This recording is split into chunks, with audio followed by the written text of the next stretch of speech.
Arya Solan's head throbbed as she slowly regained consciousness. The last thing she remembered was celebrating with her human crewmates after completing a successful mission. They had downed a few shots of potent human liquor, but now something was terribly wrong. Her body felt like it was on fire, every nerve ending screaming with a desperate, aching need. She forced her eyes open, wincing at the bright lights of the healing bay. Dr. Calith Wren, the ship's medic, hovered over her, his worn face etched with concern. What happened? Arya croaked, her voice hoarse. She attempted to sit up, but a wave of dizziness forced her back down. You had a bad reaction to the whiskey, Wren said. Your physiology couldn't handle it. Arya groaned. Her people, the Orlans, were close cousins to humans, but there were key differences like her crimson hair, pointed ears, and the iridescent third eye on her forehead. That eye fluttered open now, seeing the doctor's aura. Normally it glowed a calm green, but now it pulsed with agitated red. There's something you're not telling me, she said, narrowing her eyes. Wren sighed, running a hand through his graying hair. It seems the alcohol reacted badly with the standard-issue military performance enhancement serum. In humans it boosts strength and stamina. But in you, he trailed off, avoiding her gaze. Arya's heart raced as the realization hit her.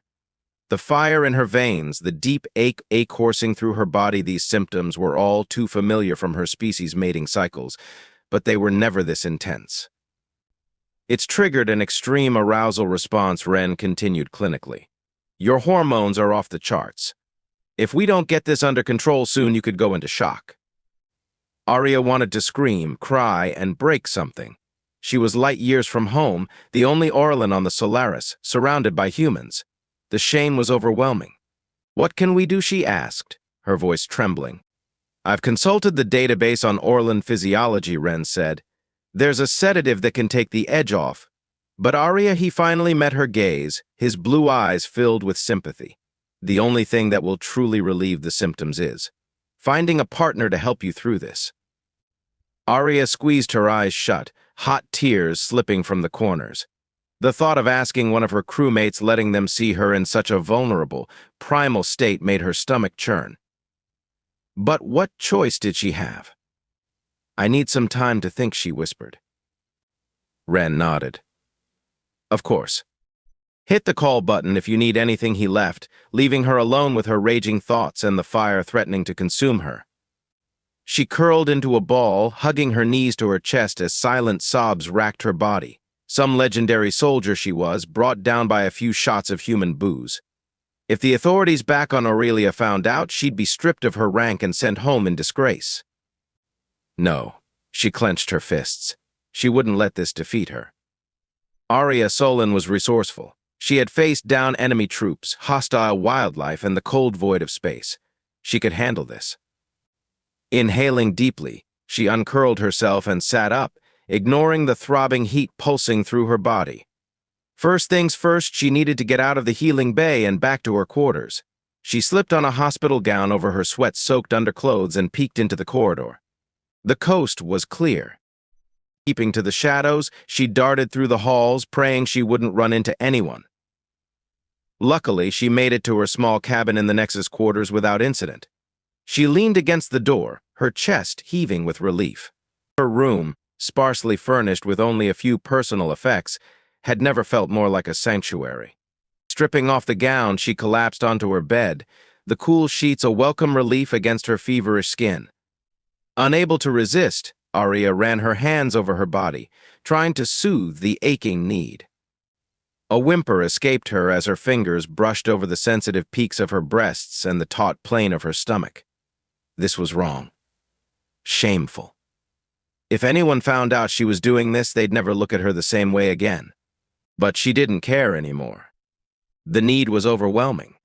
Just as her hips rocked against the mattress in desperate relief, the door chime rang, making her freeze. Arya held her breath, praying whoever it was would leave. But the chime rang again, followed by a voice she knew all too well. Arya, it's Jackson. Dr. Wren told me what happened. I just wanted to check on you. Jackson Thorne, her commanding officer and closest friend. The last person she wanted to see her like this. But hearing his deep, steady voice sent a fresh wave of desire coursing through her. She bit her lip hard enough to draw blood. She knew she should send him away, but she'd always harbored a secret attraction to him. Many lonely nights had been spent fantasizing about his strong hands and the way his firm body might feel pressed against hers. Before she could think it through, Arya staggered to the door and opened it. Jackson stood there, his brow furrowed in concern. Arya, what his eyes widened as he took in her disheveled state, the thin sheen of sweat on her flushed skin. Without letting him finish, she grabbed his shirt and pulled him into the room, sealing the door behind him. "Arya, what are you doing?" Jackson asked, his voice strained. "You need to rest. What I need," she panted, stepping closer, "is you. Now." Jackson gaped at her, but as his eyes raked over her trembling body, the hunger in them was unmistakable. "Are you sure about this?" he asked, his voice low. "I don't want to take advantage." "I've never been more sure of anything," she whispered. In an instant, his control snapped. His hands gripped her hips, pulling her against him as their mouths crashed together. The rest of the world fell away as they lost themselves in the heat of their passion. The following days passed in a haze. Arya was insatiable, her body still supercharged by the serum, and Jackson met her need with an intensity she hadn't expected. But even the ever-capable Captain Thorne had his limits. On the fourth day, she woke to find him snoring softly beside her.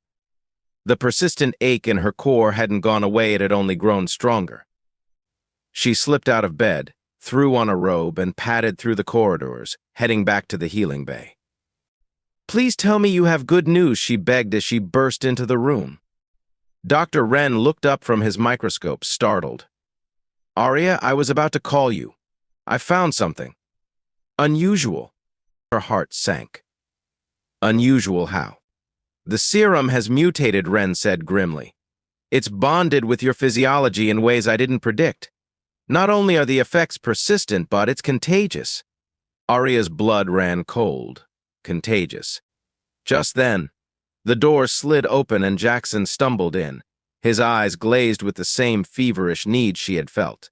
"Arya," he growled, "I need you." Now, panicked, she turned to Wren.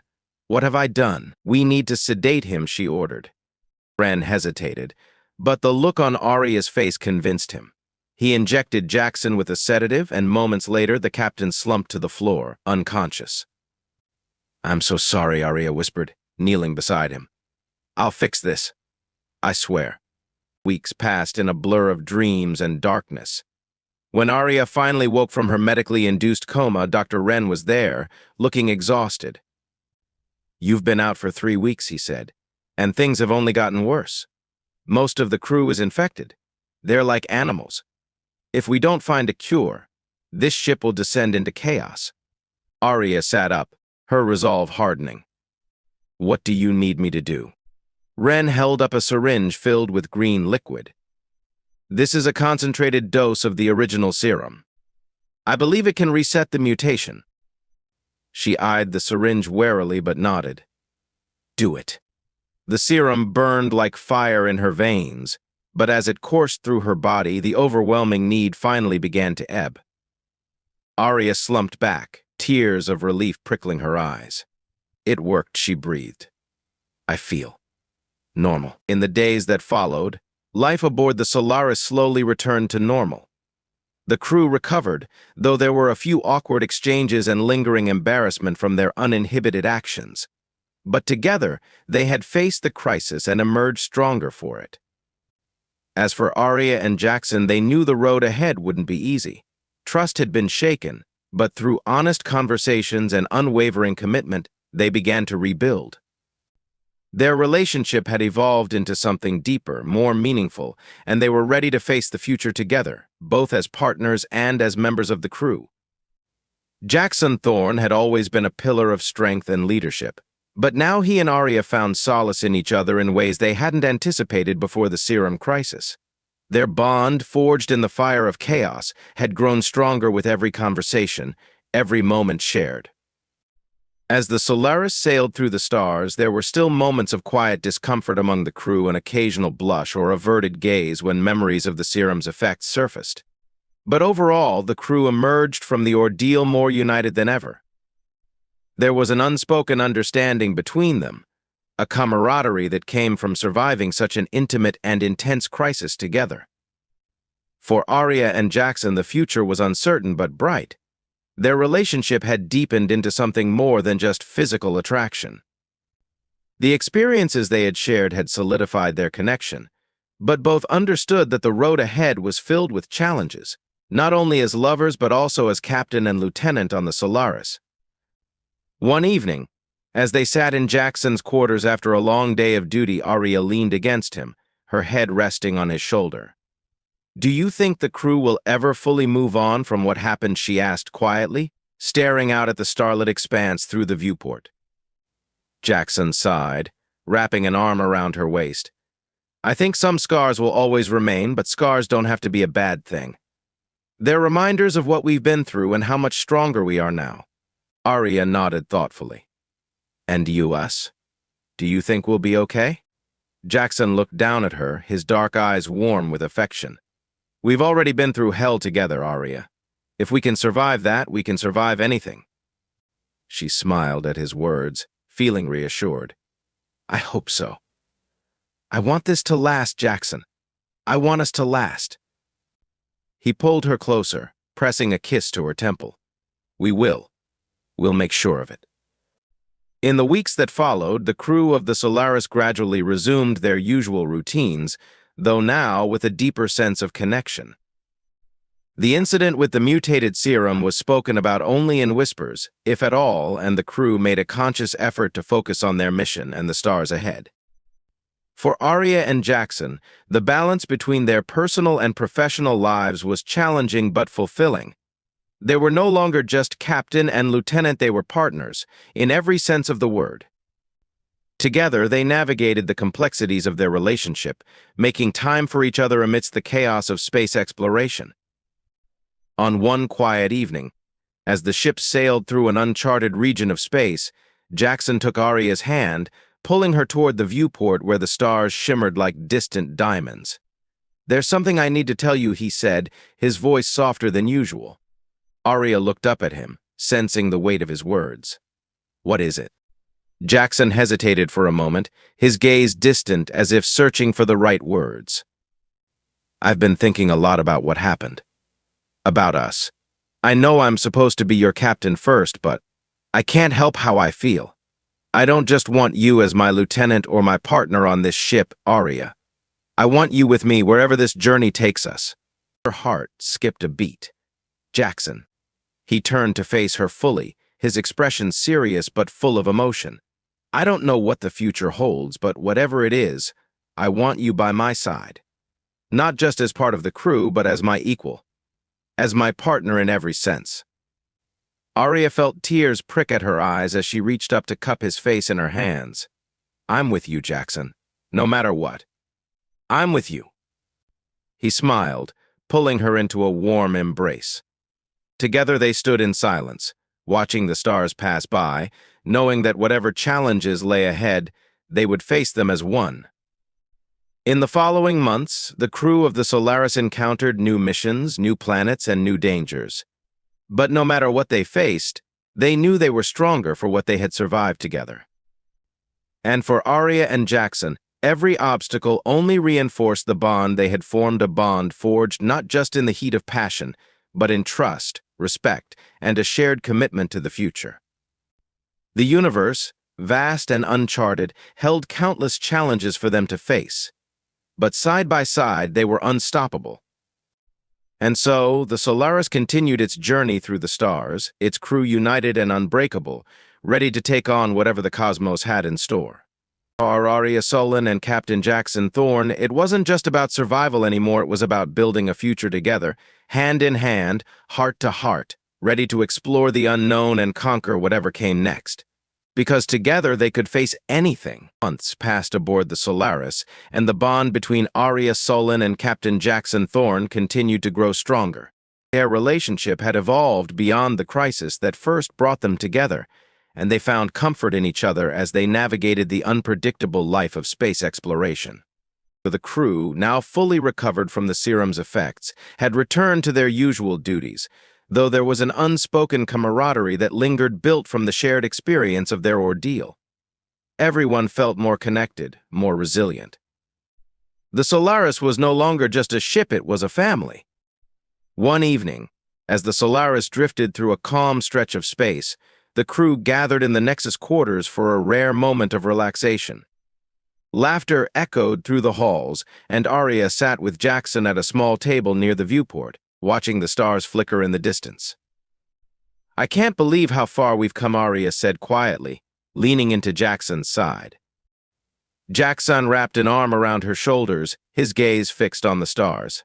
"Neither can I. But I wouldn't trade this journey for anything." Their moment of peace was suddenly interrupted by the sound of the ship's warning alarms. A voice crackled through the intercom. "Lieutenant Lyra Vex from the command center. Captain Thorne, Arya Solon, report to the Stellar Wing immediately. We have an incoming transmission from an unknown source. You'll want to see this." Jackson and Arya exchanged a look, their expressions instantly shifting from calm to alert. Whatever it was, it sounded serious. They quickly made their way to the Stellar Wing, where Lieutenant Vex and several other officers were already gathered around the communications console. "What have we got?" Jackson asked as they entered. Lieutenant Vex, her sharp gaze fixed on the monitor, responded without looking up. "The signal came in just a few minutes ago. It's faint, but it's definitely not from a known Federation source. We're having trouble pinpointing its origin, but it's coming from deep space, far beyond the usual trade routes." Arya stepped forward, her eyes narrowing as she studied the monitor. "Have we received any message, or is it just a signal?" "We've decrypted part of it," Vex said, tapping a few keys on the console. "It's a distress call. But there's something strange. It's using an ancient communication frequency. It dates back to the early days of space exploration, centuries ago." Jackson frowned. "An ancient distress call? That doesn't make sense. Could it be a trap?" Vex shook her head. "Possibly, but the signal's degraded. If it's a trap, it's a poorly executed one. But here's the thing, there's a signature embedded in the transmission that's tied to the Orlan Empire." Arya's breath caught. "Orlan? Are you sure?" Lieutenant Vex nodded. "Positive. It's faint, but there's no mistaking the signal's origin. Whatever this is, it's linked to your homeworld. A mixture of curiosity and apprehension washed over Arya. "We need to investigate," she said, her voice firm. Jackson turned to her, his expression serious. "You think this could be something from Aurelia? Your people?" "I don't know," Arya admitted, her brow furrowed. "But if it's an Orlan signal, it could be important. There's a chance someone from my world is in trouble. Or worse." Jackson nodded, his jaw set in determination. "Prepare a course to the signal's coordinates. We'll find out what's going on." Within moments, the Solaris shifted direction, its engines humming as the ship sped toward the source of the mysterious transmission. The mood aboard the ship became tense. Everyone sensed that this wasn't just an ordinary mission. The idea of an ancient distress call, especially one linked to Arya's homeworld, was unsettling. Hours later, the ship approached the origin of the signal. The view from the Stellar Wing's massive viewport revealed a massive, derelict ship, adrift in the cold void of space. Its once proud hull was now battered and scarred, and faint Orlan symbols were barely visible on its exterior. "That ship is old," Lieutenant Vex muttered. "It must have been out here for centuries." Arya's third eye fluttered open, scanning the wreckage from afar. The ship looked like it had been abandoned for ages, but something about it tugged at her instincts. There was still life here, something lingering, something waiting. Jackson's voice cut through the silence. "We're sending a boarding team. Arya, I want you with us." Arya nodded, her heart pounding. Whatever was on that ship, it was tied to her past, her people. And she intended to find out what. Stepping onto the derelict ship was like entering a graveyard. The halls were eerily quiet, the air stale and thick with the weight of time. Dust covered every surface, and the dim emergency lights flickered sporadically. Arya walked alongside Jackson, her pulse racing as they ventured deeper into the vessel. "It feels like a tomb," Jackson murmured, his hand resting on his holstered weapon. Arya's gaze flicked over the crumbling walls. It was an Orlan exploration vessel. But it's been lost for so long. There's no record of any ship like this still being in operation. They pressed on, guided by the faint signal still pulsing through the ship's decaying systems. As they approached what appeared to be the command deck, a door slid open with a hiss, revealing a massive chamber. At the center of the room, seated in a chair surrounded by flickering control panels, was a figure, a lone Orlan, their body suspended in a state of cryogenic stasis. The figure's crimson hair and iridescent skin were unmistakable. Arya stepped forward, her breath catching in her throat. "By the stars, it's one of my people." Jackson joined her, his brow furrowed. "Is he alive?" Dr. Caleth Wren, who had accompanied the team, scanned the figure with his medical device. "He's alive, but barely. The stasis field is failing. If we don't get him out soon, he won't survive." Arya's mind raced as she took in the scene. Who was this Orlan? How had they ended up here, lost in space for so long? And why had their distress call been sent only now? "We need to get him back to the Solaris," she said, her voice resolute. "And we need answers." Back on the Solaris, the mysterious Orlan was stabilized in the healing bay, his condition improving under Dr. Wren's care. As Arya stood by his bedside, she couldn't shake the feeling that this discovery was only the beginning of something far bigger than any of them realized. Jackson joined her, his expression thoughtful. "Who do you think he is?" "I don't know," Arya admitted, her gaze fixed on the Orlan's still form. "But I have a feeling he holds the key to something important. Something connected to my people's past." Just then, the Orlan stirred, his eyes fluttering open. For a brief moment, his gaze locked with Arya's, and in that instant, she felt a surge of recognition. Whoever this man was, he wasn't just a lost explorer. He was someone from her past, someone tied to her in ways she couldn't yet comprehend. And as the truth began to unfold, Arya knew that the Solaris's journey through the stars was about to take a turn none of them could have anticipated. Together, Arya and Jackson prepared to face this new mystery, whatever it might be. Because in the vastness of space, where the past and future collided, they knew one thing for certain: their bond, their strength as a team, would see them through whatever lay ahead.